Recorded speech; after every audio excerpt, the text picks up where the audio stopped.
सांगण्यात येतं. आम्ही बच्चे आहोत, आम्ही लहान आहोत. आता आमचं वय 38 झालेलं आहे. या वयामध्ये आदरणीय पवार साहेब या देशाचे सर्वात यंग असे मुख्यमंत्री. जेव्हा पवार साहेबांबद्दल बोललं जातं तेव्हा असं सांगण्यात येतं की पवार साहेबांचं वय जास्त आहे. मला असं वाटतं की या सर्व नेत्यांचं वय आहे, कोणाचं 65 आहे, कोणाचं तरी 70 आहे, कोणाचं तरी 63 आहे. ते जसं जसं वाढेल तसं यांचं मत येईल. यांचंच वय योग्य आणि बाकी मुला मुलींचं आणि सर्व नेत्यांचं वय अयोग्य असं कुठंतरी यांचं मत असावं. त्यामुळे सगळ्याच गोष्टी, सगळीच पदं, सगळ्याच मोठ्या ज्या काही पदं असतील ते यांनाच मिळाले पाहिजे या हेतूतून कदाचित यांचं वय योग्य आणि बाकीचं अयोग्य. रोहितदादा, त्यांना अजितदादांना शरद पवार यांच्या जास्त वयाबद्दल आक्षेप आहे, तसंच तुमच्या कमी वयाबद्दल पण आक्षेप आहे. तेच मी म्हणतोय ना, या नेत्यांचं ज्यांनी सत्तेसाठी, स्वहितासाठी ते विचार सोडून दुसऱ्या पक्षाबरोबर गेलेले आहेत, ते स्वतःसाठी गेलेले आहेत. त्यामुळे तिथं जाताना जे वय लागतं ते वय त्यांच्याकडे आहे. सत्तेत जाण्यासाठी जे वय लागतं ते त्यांच्याकडे आहे. एखादं मंत्रिपद घेण्याचं जे वय लागतं ते त्यांच्याकडे आहे. आणि यांचं वय जसं वाढेल तसं तसं त्यांच्यासाठी ते वय योग्य होत जाईल असं आम्हाला सगळ्यांना वाटतं. त्यामुळे हे कसं आहे की सोयीचं राजकारण आहे, सोयीचं भाषणं आहेत. आणि तुम्ही जर बघितलं तर हे जे सर्व नेते गेल्या काही महिन्यांमध्ये म्हणजे सुरुवातीपासून जेव्हा आदरणीय पवार साहेबांना सोडलं, विचाराला सोडलं ना आत्तापर्यंत नेहमी त्यांचा वेळ कशामध्ये जातो, आम्ही निर्णय घेतलेला कसा योग्य आहे त्यांना हे माहिती आहे. कार्यकर्त्यालाही पटेना आणि लोकांनाही पटेना त्यांनी घेतलेला निर्णय योग्य आहे. जे काही सर्वे आता बघितलेले गेलेले आहेत ते कुठेही हे लोक समजा उद्धव ठाकरे साहेबांचा गट सोडून गेलेले आहे, नाही तर आदरणीय पवार साहेबांना सोडून गेलेले आहे, त्यांना कुठेही जनमत मिळताना दिसत. आता सुप्रीम कोर्टाने दिलेल्या निर्णयाच्या विरोधातला निर्णय आहे हा. जेव्हा कोर्टात परत जाईल तेव्हा निर्णय हा उद्धव ठाकरे साहेबांच्या बाजूने लागेल हे आपल्या सर्वांना बघायला मिळेल. आश्चर्य आणि दुःख या गोष्टीचं आहे की अधिवेशनामध्ये आपण जर बघितलं तर आपल्या सगळ्यांची अपेक्षा असते गरिबाचे प्रश्न सुटावेत, सामान्य लोकांचे प्रश्न सुटावेत. ते तरी सुटताना दिसत नाहीत. तिथं फक्त नेत्यांचे प्रश्न सुटतात, नाहीतर जे आमदार सत्तेत आहेत त्यांना निधी दिला जातो, बाकी तिथं काही होत नाही. आणि अध्यक्षांकडनं आमची अपेक्षा होती की कुठंतरी आधी त्या मंदिराची, लोकशाहीच्या मंदिराची गरिमा राखण्याची संधी त्यांना मिळाली होती. पण ते सुद्धा दुर्दैवाने, त्यांची चूक आहे असं मी म्हणणार नाही, पण भाजपमध्ये जे कोणी असतात स्वतःचा मेंदू नाही तर स्वतःचा विचार कधीही ते वापरत नाहीत. त्यांना नेत्याचंच ऐकावं लागतं. आणि काल दुर्दैवाने अध्यक्षांना हे भाजपच्या मोठ्या नेत्यांचं ऐकावं लागलं आणि संविधानाच्या विरोधात आणि सुप्रीम कोर्टाच्या विरोधात त्यांना निर्णय द्यावा लागला.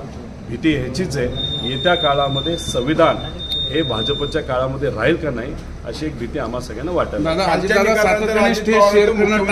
स्वप्न भंगलं असं तुम्हाला वाटतं का? कालच्या निकालानंतर अजित पवारांचं मुख्यमंत्री होण्याचं स्वप्न भंगलं असतं.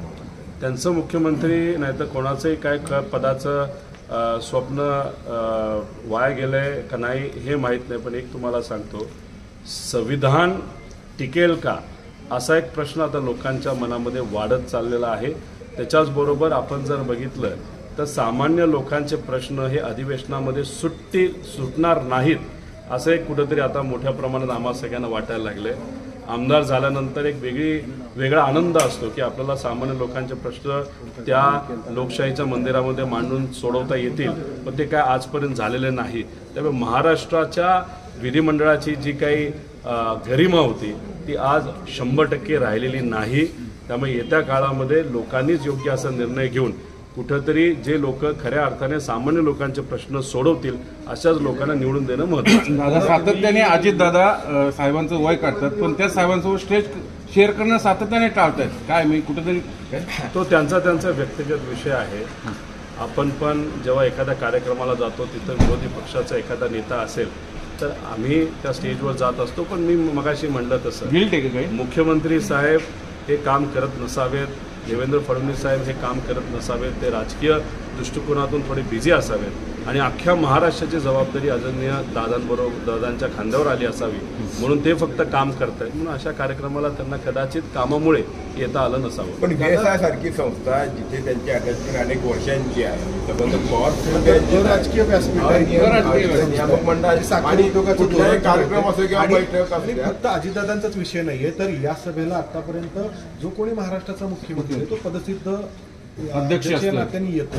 आज दोघेही या ठिकाणी उपस्थित राहताना दिसत नाही. BSI ही एक संस्था शेतकऱ्याच्या हितासाठी, लोकांसाठी मनापासून आजपर्यंत काम करत आलेली आहे. आदरणीय पवारसाहेबांच्या मार्गदर्शनाखाली ही संस्था आजपर्यंत चाललेली आहे. त्यामुळे आज कुठंतरी या मोठ्या मोठ्या नेत्यांना पदाधिकाऱ्यांना जर वाटत असेल की इथं नाही आलं तरी चालेल, त्याचं मुख्य कारण असं असावं की साहेबांच्या अध्यक्षतेखाली कुठलीही जर संस्था असेल ती योग्यच चालते आणि तिथं साहेबच निर्णय घेत असतात आणि साहेबच योग्य निर्णय घेऊ शकतात. त्यामुळे इतरांचा कदाचित तिथं कुठेही खूप मोठा रोल नसावा. अशा पद्धतीने सुद्धा काही लोकांना जर वाटत असेल तर त्यांनी तो तसा निर्णय घेतला, पण तो त्यांचा व्यक्तिगत निर्णय. राष्ट्रवादीकडून तुम्ही सोडले तर कोणीच बोलत नाही. राष्ट्रवादीकडून तुम्ही सोडले तर कोणीच प्रत्युत्तर देत नाही.